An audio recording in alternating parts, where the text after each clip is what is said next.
kunci anda sukses dunia akhirat, percayalah takdir.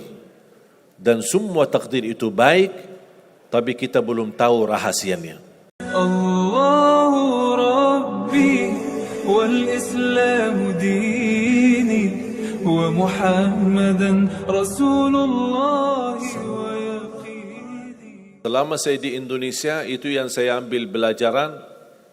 Kita orang Indonesia selalu harus dunia. Tidak ada akhirat sendiri. Dunia dan mau kaya di dunia kaya, selamat di dunia selamat. Jadi dunia itu harus dibawa. Kalau udah bahasanya akhirat, pasti orang bertanya, terus dunia kita gimana? Makanya begitu saya membaca sukses dunia akhirat, wah ini Indonesia ini.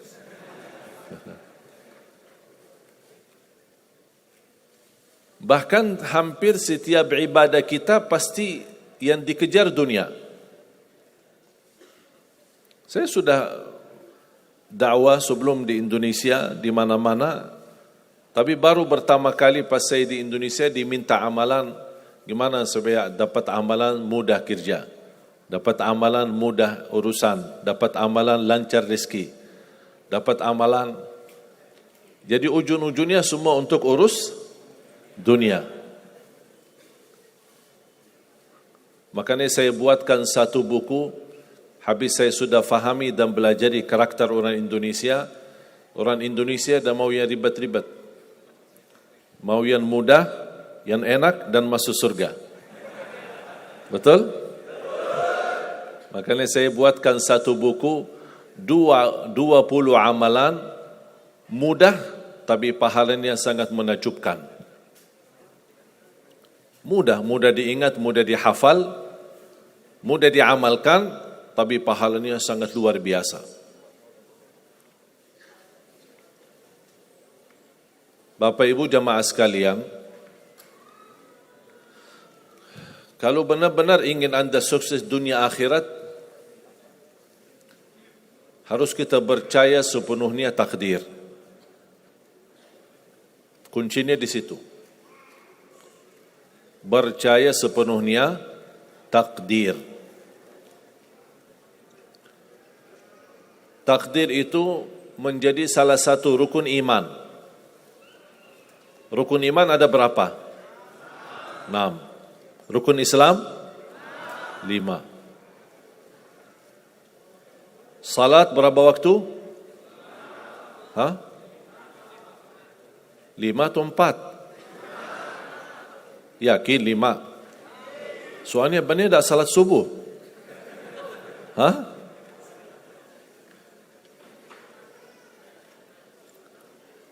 Takdir itu menjadi salah satu rukun iman. Tapi banyak di antara kita yang belum percaya sepenuhnya soal takdir. Dan kita sifat manusia, mohon maaf, suka tidak adil. Contoh, kalau Allah berikan karunia, nikmat, pertama kita lupa bersyukur. Yang kedua, kita tidak pernah berkata sama Allah, ya Allah kenapa aku dapat nikmat ini? Tapi sebaliknya, kalau kita diuji oleh Allah, kita kurang sabar dan kita bertanya sama Allah, ya Allah kenapa saya diuji? Faham enggak? Kalau kita dapat nikmat, ada enggak orang-orang yang lulus misal ujian, dia berkata, ya Allah kenapa saya lulus ujian? Tak pernah. Tapi kalau dia tidak lulus, dia bilang apa? Ya Allah kenapa saya tidak lulus? Ketika ditimpa musibah, dia selalu merasa nyesal atau merasa sakit hati, tersinggung. Berkata sama Allah, kenapa saya diuji? Padahal saya orang baik. Saya jaga salat, saya berusaha mendekat sama Allah. Tapi saya merasa bertambah berat ujiannya. Tapi sebaliknya, ketika diberikan nikmat, dia tidak pernah menyebutkan, ya Allah kenapa saya mendapatkan nikmat ini? Kayaknya si fulan lebih fantas mendapatkan nikmat. Itu tanda manusia tidak adil. Tidak bersikap adil. Makanya subhanallah, semakin anda mantap imannya terhadap takdir, semakin hidupmu jadi nikmat. Saya kasih contoh.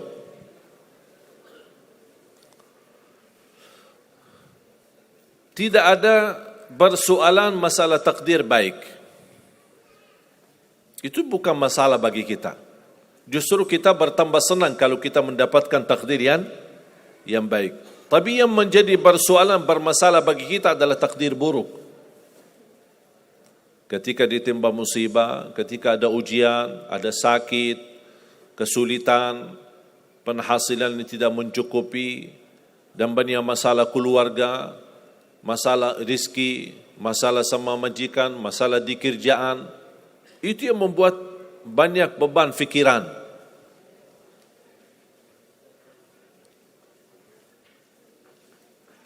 Tapi kita harus tahu, sebenarnya walaupun takdir itu ada baik, ada buruk,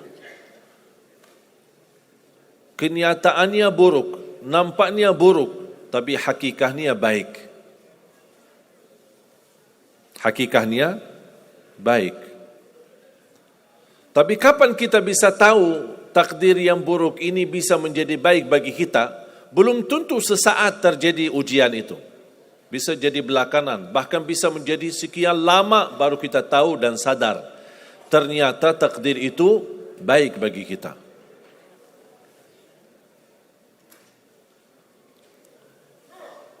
Saya kasih contoh melalui cerita. Saya buatkan satu cerita ingin memberikan pesan kepada orang muslim, orang beriman, betapa besar karunia Allah dan pertolongan Allah melalui takdir. Ada seorang berdoa, dan saya yakin anda semua berdoa. Setiap berkesempatan, setiap salat, setiap sujud atau tahajud, duha, pasti anda semua berdoa. Ada yang diinginkan, ada yang hajat-hajat yang belum terkabul, belum tercapai. Bertemu orang salih, bertemu ulama, bertemu habib, minta didoakan, tolong doakan, semoga lancar urusan saya, semoga dapat jodoh, semoga insya Allah dapat keturunan, semoga hasil dan rezeki yang saya dapatkan menjadi berkah dan bermanfaat bagi saya dan keluarga. Ada orang berdoa kepada Allah Subhanahu wa taala. Mohon jamaah sekalian dengar cerita ini baik-baik, karena ada pesan hikmah yang kita bisa ambil.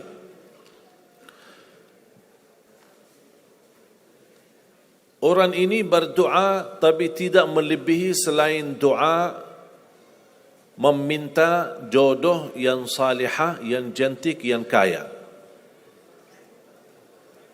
Itu aja doanya, tak ada yang lain. Setiap salat, ya Allah, jodoh yang salihah, yang cantik, yang kaya. Tahajud, ya Allah, jodoh yang salihah, yang cantik, yang kaya. Doa pas buka puasa, itu aja doa, tidak ada yang lain. Tidak minta ampun, tidak minta rahmat, tidak minta karunia, tidak minta keselamatan. Butuh banget ini jodohnya. Dapat rezeki sedikit, dapat kemudahan berangkat haji. Selama dia berhaji, selama dia tawaf 7 kali, itu aja doanya. Ya Allah, jodoh yang salihah, yang cantik, yang kaya. Safa Marwah sa'i, ya Allah, jodoh yang salihah, yang cantik, yang kaya. Tak ada yang lain. Ketika satu malam dia sudah di tengah air, berjalan malam hari santai-santai di kampung sambil membayangkan jodohnya, menghayal bagaimana cantiknya. Pas di dalam perjalanan dikejar anjing. Dia lari, dan justru anjing semakin lari semakin dikejar. Makanya kalau ketemu anjing jangan lari. Akhirnya anjing berhasil gigit kakinya, berdarah. Datang mobil ambulan, dibawa ke rumah sakit. Di dalam mobil ambulan, dia merasa menghadapi ujian. Dan dia berkata, ya Allah, selama ini saya berdoa minta jodoh, yang salihah, yang cantik, yang kaya, masa dikirimkan anjing? Dia belum tahu ada apa. Dan ini yang sering kita lakukan, terlalu cepat respon dan berkata yang tidak baik ketika kita diuji oleh Allah. Sedangkan kita belum tahu apa yang akan terjadi sesudah itu. Ambulan dibawa ke rumah sakit dan subhanallah dirawat di rumah sakit seorang dokter yang cantik, yang salihah, yang kaya, jadi jodohnya. Ada hikmah enggak digigit anjing? Buruk enggak kejadian itu? Buruk, digigit anjing pasti buruk. Tapi ternyata di dalam keburukan Allah menyediakan sesuatu kebahagiaan, sesuatu kebaikan, tapi kita belum tahu. Ternyata Allah sudah kabulkan doanya. Allah sudah kabul. Cuman kadang-kadang proses menabulkan doa itu ada di antara doa kita yang memang prosesnya lewat takdir buruk. Allah sudah kabul. Kata Allah, aku sudah kasih. Tapi tunggu. Seperti ini orang, doanya terus, ya Allah jodoh yang salih, yang cantik, yang kaya, jodoh yang salih, yang cantik, yang kaya. Allah sudah kabulkan doanya, tapi jodohnya ada di rumah sakit. Berarti harus sakit dulu.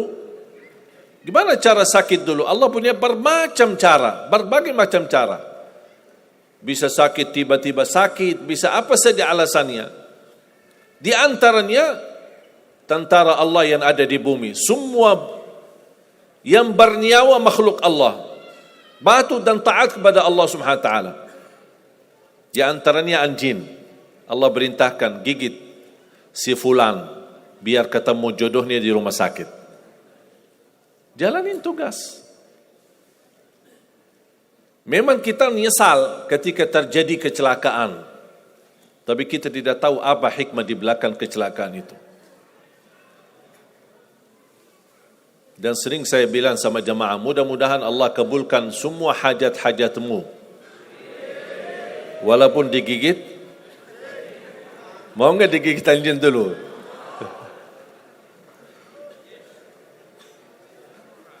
Sebenarnya kalau kita tahu rahasia takdir, apapun yang akan terjadi, kita tidak ada kekhawatiran. Karena kita tahu sesudah ujian ini pasti ada sesuatu kebaikan. Dan yakini Bapak Ibu, Allah Subhanahu wa taala Maha baik. Allah tidak senang menyusahkan hambanya. Tapi kadang-kadang proses untuk menuju kebaikan ada kesulitan dan tantangan. Seperti cerita seorang bapa yang bercita-cita untuk berhaji. Saya bertemu seorang jamaah, usia sudah mungkin 80-an, 80 tahun lebih. Saya pas bertemu diceritakan ini marbot masjid, ahli masjid.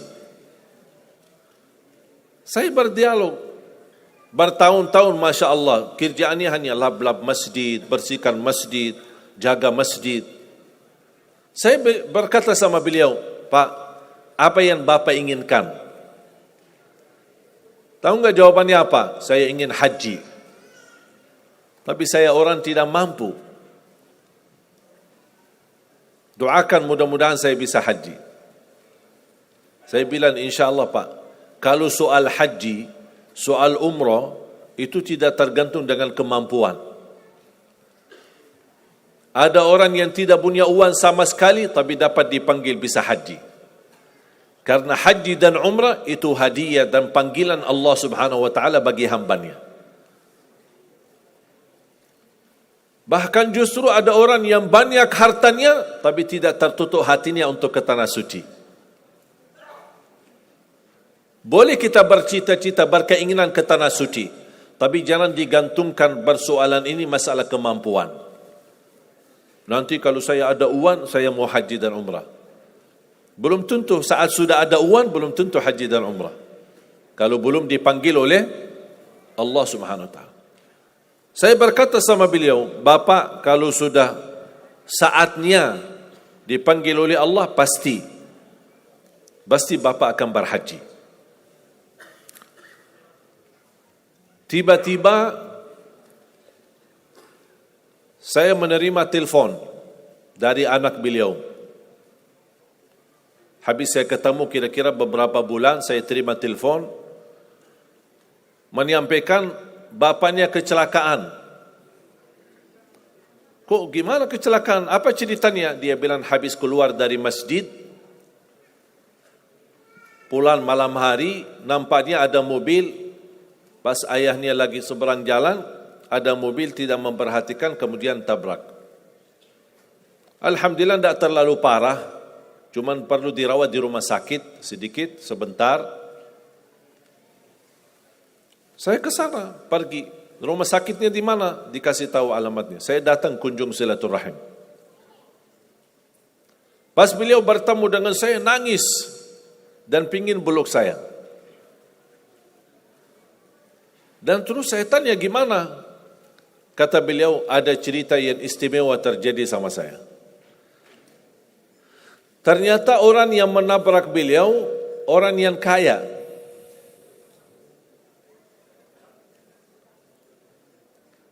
Habis itu orang yang kaya minta maaf sama si bapak ini.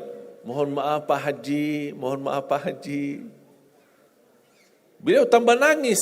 Orang kaya bingung ya, kenapa sih setiap mohon maaf malah nangis dia.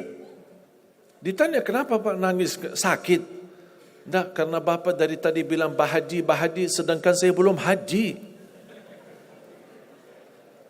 Tertutup hati orang yang kaya, yang dia sediakan biaya haji dan bisa berangkat.